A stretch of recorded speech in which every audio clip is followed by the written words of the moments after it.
ప్రశాంతంగా ఉండే తిరుపతి ఆధ్యాత్మిక క్షేత్రంలో జంట హత్యలు తీవ్ర కలకలం రేపాయి.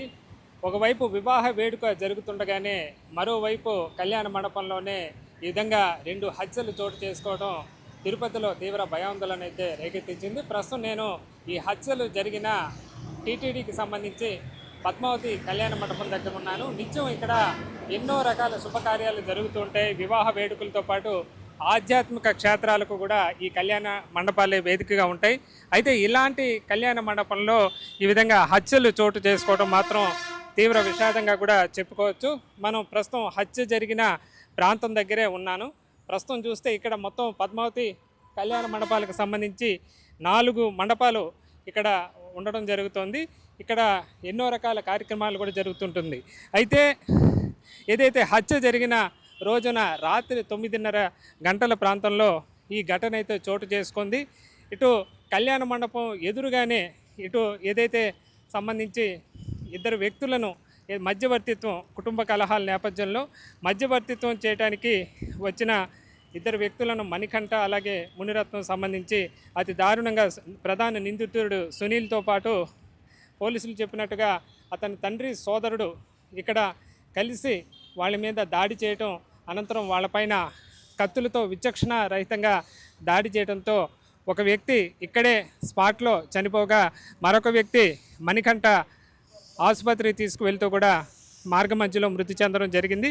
ప్రస్తుతం ఆ రక్తపు మరకలను ఇటు శుభ్రం చేసే పనిలో ఉన్నారు. దానికి సంబంధించి ఎవిడెన్స్ అంతా కూడా పూర్తిగా పోలీసులు సేకరించిన నేపథ్యంలో ఈ స్వామివారి ఏదైతే టీటీడీ కళ్యాణ మండపాల దగ్గర ఈ రక్తపు మరకలు ఈ దారి పొడుగున ఈ రోడ్డు పొడుగున ఏర్పడిన నేపథ్యంలో వాటిని ఇక్కడ ఉన్న పారిశుద్ధ్య సిబ్బంది క్లీన్ చేస్తున్న పరిస్థితి. ఎప్పుడు కూడా గతంలో టీటీడీ కళ్యాణ మండపంలో ఇలాంటి ఘోరాలు అయితే వెలుగు చూడలేదు. అయితే ఏకంగా 2 హత్యలు జరగడంతో పచ్చని కళ్యాణ వేదికలో ఇటువంటి ఘోరం జరిగిన నేపథ్యంలో తీవ్ర కలకలం రేపింది. అదే సమయంలో ఇదే కళ్యాణ మండపంలో దాదాపు 4 పెళ్లిళ్ళు జరుగుతున్నాయి. 4 మండపాల్లో ఒకవైపు మంగళ వాయిద్యాలు జరుగుతుండగా మరోవైపు ఇటు ఆర్తనాదాలతో ఈ ప్రాంతం హోరెత్తిపోయిన పరిస్థితి అయితే ఉంది. ఈ ఘటన కత్తులతో పొడవటం చూసిన ఇక్కడ స్థానికులు తీవ్ర భయాందోళనకు గురయ్యారు. పెళ్లి చేయటానికి ఏదైతే పెళ్లికి వచ్చిన వారంతా కూడా దీన్ని చూసి పరుగులు తీసిన పరిస్థితి అయితే ఉంది. అయితే ఇక్కడ కొంతమంది వ్యక్తులతో పాటు ఇక్కడ స్థానిక సెక్యూరిటీ కూడా వాటిని తమ సెల్ ఫోన్లో చిత్రీకరించడంతో పోలీసులకు కొంతవరకు ఆధారంగా ఉపయోగపడిందని చెప్పచ్చు. దీంతో పోలీసులు వెంటనే సంఘటన ప్రదేశానికి చేరుకునే లోపే నిందితులు 3 కూడా బైక్ మీద పారిపోయిన పరిస్థితి. దీంతో పోలీసులు వారి కోసం తీవ్ర గాలింపు చర్యలు అయితే చేపట్టారు. పూర్తి ఆధారాలు సేకరించిన తర్వాత పక్కాగా ఈ కేసు ఛేదించేందుకు పోలీసులు అయితే వేగంగా చర్యలు తీసుకుంటున్న పరిస్థితి అయితే కనిపిస్తుందని చెప్పచ్చు. ఇటువంటి ఘోరాలు పునరావృతం కాకుండా చర్యలు తీసుకోవాలని పోలీసు యంత్రాంగం ఇక్కడ స్థానికులు కూడా కోరుతున్న పరిస్థితి. ఆధ్యాత్మిక నగరమైన తిరుపతిలో ఈ మధ్యకాలంలో తరచూ ఇలాంటి దురదృష్ట ఘటనలు వెలుగు చూస్తున్నాయి. పట్టపగలే కూడా ఇటువంటి దాడులు చివరికి హత్యలు లాంటి ఘటనలు కూడా చోటు చేసుకోవటం స్థానికుల్లో భయాందోళన రేకెత్తిస్తుంది. తిరుపతికి పెద్ద సంఖ్యలో నిత్యం భక్తులు వస్తూ ఉంటారు. ఇలాంటి ఘటనలు పునరావృతం కాకుండా చర్యలు తీసుకోవాలని ఇక్కడ కోరుతున్న పరిస్థితి అయితే ఉంది. ఇది ఏదైతే జంట హత్యలు జరిగిన స్పాట్ నుంచి ప్రత్యేకంగా దీనికి సంబంధించి మన రిపోర్ట్ కూడా అందించడం జరిగింది. దీనికి సంబంధించి ఇంకా పోలీసుల వెర్షన్ ఎలా ఉందో, దీనికి సంబంధించి పోలీసుల విచారణ ఎంతవరకు వచ్చిందనేది కూడా వారి మాటల్లో పోలీసు అధికారులతో మాట్లాడి కూడా మనం తెలుసుకునే ప్రయత్నం అయితే చేద్దాం. ఆధ్యాత్మిక క్షేత్రం తిరుపతిలో జంట హత్యలు తీవ్ర కలకలం రేపాయి. టీటీడీ కళ్యాణ మండపంలో జరిగిన ఈ హత్యలపైన పోలీసులు దర్యాప్తు ప్రారంభించారు. మనతో పాటు ఈ విచారణ వివరాలు అందించేందుకు డిఎస్పీ భక్తవత్సలం గారు ఉన్నారు. సార్ నమస్కారం సార్. చెప్పండి, ఇప్పుడు తిరుపతిలో ఈ జంట హత్యలు తీవ్ర దుమారం అయితే రేపాయి. వీటి విచారణ ఎంతవరకు వచ్చింది? ఈ హత్యకు దారితీసిన కారణాలు ఏమిటి? ఓకే, మీరు ఇందాక చెప్పినట్లు ఈ ఈస్ట్ పిఎస్ లిమిట్స్లో పద్మావతి కళ్యాణ మండపంలో 2 వ్యక్తులు మొన్న అంటే డే బిఫోర్ ఎస్టర్డే రాత్రి 9 గంటలకి హత్య గావింపబడ్డారు అనే సమాచారం రావడంతో ఇమీడియట్గా అక్కడికి వెళ్ళడం జరిగింది. అక్కడి ఆధారాలని పట్టేసి ఆ చనిపోయిన వ్యక్తులు మునిరత్నం, తర్వాత మణికంఠలుగా గుర్తించడం జరిగింది. వాళ్ళిద్దరూ కూడా తిరుపతి పట్టణానికి సంబంధించిన వారే. తర్వాత వివరాల్లోకి వెళ్ళి విచారించగా అక్కడున్న లభ్యమైన వీడియోల ఆధారంగా, తర్వాత అక్కడున్న మనుషులు చెప్పిన ఆధారంగా ఈ చంపిన వారు ఈ సునీల్, వాసు, తర్వాత ఉపేంద్రగా గుర్తించడం జరిగింది. వీళ్ళు ముగ్గురు కూడా మన తిరుపతి జిల్లానే ఏర్పేడు మండలానికి సంబంధించిన వారు. ఈ సునీల్ అనే వ్యక్తికి ఈ తిరుమలలో సంపూర్ణమ్మ అనే ఆమెకు సంబంధించిన కూతురుతో సుమారు 5 years బ్యాక్ వివాహమైంది. తర్వాత వాళ్ళిద్దరికీ డిస్టర్బెన్స్ వచ్చేసి భార్యను వదిలిపెట్టడం జరిగింది. ఆ ఇష్యూలో ఏర్పేడు మండలంలో కూడా సుమారు ఒకరి మీద ఒకరు 4 కేసులు రిజిస్టర్ కావడం జరిగింది. పోయిన సంవత్సరం 2025లో ఈ తగాదాల వల్ల వీళ్ళు ఈ వాసు తర్వాత వాళ్ళ కొడుకులైనటువంటి సునీల్, ఉపేంద్ర ఏర్పేడు గ్రామాన్ని కూడా వదిలి బెంగళూరులో ఉంటున్నారు సుమారు 10 నెలలుగా. నిన్న డే బిఫోర్ ఎస్టర్డే ఇక్కడ పద్మావతి కళ్యాణ మండపంలో ఏర్పేడు మండలానికి సంబంధించిన వారిది వివాహం జరుగుతున్నందున ఆ వివాహానికి హాజరు కావడానికి వీళ్ళు ముగ్గురు రావడం జరిగింది.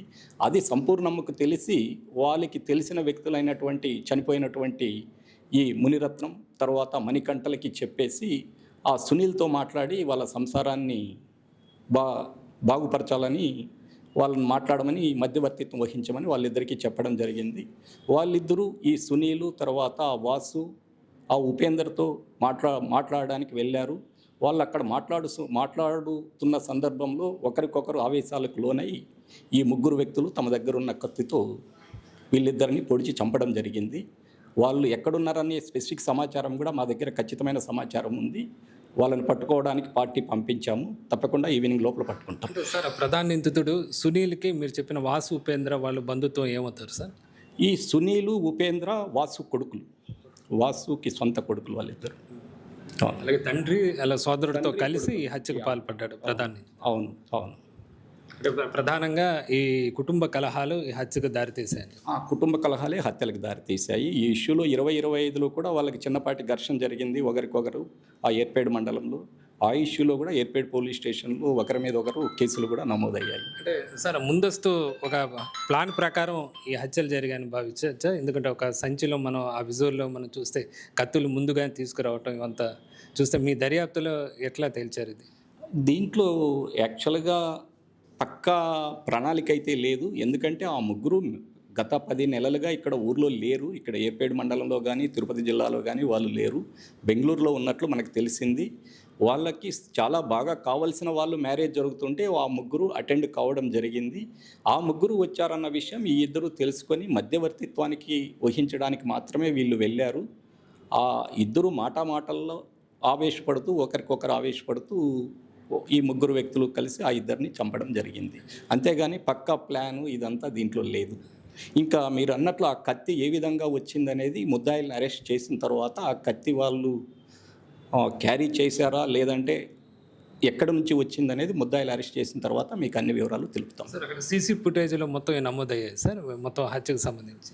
యాక్చువల్గా పద్మావతి కళ్యాణ మండపంలో మనకి సీసీ ఫుటేజెస్ లేవు. బట్ అక్కడ ఉన్న వాళ్ళు కొంతమంది దాన్ని ఆ ఇష్యూని మన ఫోన్ ద్వారా వీడియోగ్రఫీ చేయడం జరిగింది. అవి మేము కలెక్ట్ చేసుకోవడం జరిగింది. దాన్ని బట్టి ముద్దాయిల్ని గుర్తించడం జరిగింది. అది డిఎస్పీ గారు భక్తవత్సలం గారు చెప్తున్న వివరాలు. ఈ కేసుకు సంబంధించి దర్యాప్తు దాదాపు వేగంగా జరుగుతోంది. ఇప్పటికే దీనికి సంబంధించి నిందితులు గుర్తించడం జరిగింది. అలాగే వాళ్ళకు హత్యకు దారితీసిన కారణాలు కూడా కనుగొనడం జరిగింది. మొత్తం మీద ఈ కేసుని త్వరలోనే ఛేదిస్తామని చెప్పి డిఎస్పీ గారు చెప్తున్నారు. ఇది తిరుపతిలో సంచలనం రేపిన పెళ్లి మండపంలో జరిగిన జంట హత్యలకు సంబంధించిన తాజా వివరాలు. కెమెరామెన్ అరుణ్తో వర్మ, 9+ న్యూస్, తిరుపతి.